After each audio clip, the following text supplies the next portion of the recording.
大家好啊！今日係7月26號，仲係颱風紅霞嘅9號風球喎。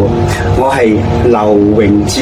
今日我用呢個子平八字嘅刑沖破害咧，為大家分析下一個巳亥年嘅命盤。喺2019年嘅四柱，日主嘅壬水咧，生於呢個寅月。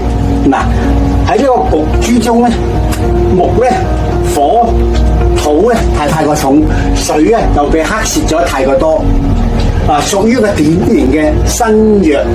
以金水為用神咧，忌神咧就為火，以呢個意味住咧加劇咗火呢個忌神咧呢個組合，就會為呢個社會帶來呢個動盪。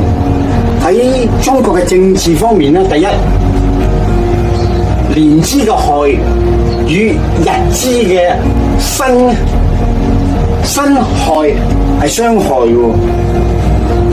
喺呢個指呢個民意咧低層咧，喺呢個流年咧將會出現一啲不滿嘅市民咧，並會伴隨着呢個損害國家嘅言論。喺第二點咧，就喺呢個年支嘅亥以月支嘅寅咧，同時之間咧存在住呢個相破，預示着咧中央同呢個香港嘅關係咧出現一啲變化。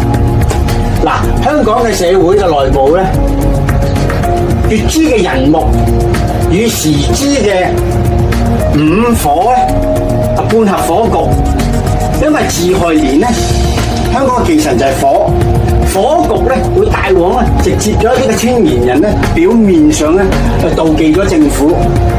更加嚴峻嘅就係日支嘅申金與月支嘅寅木咧，寅申係相春喎。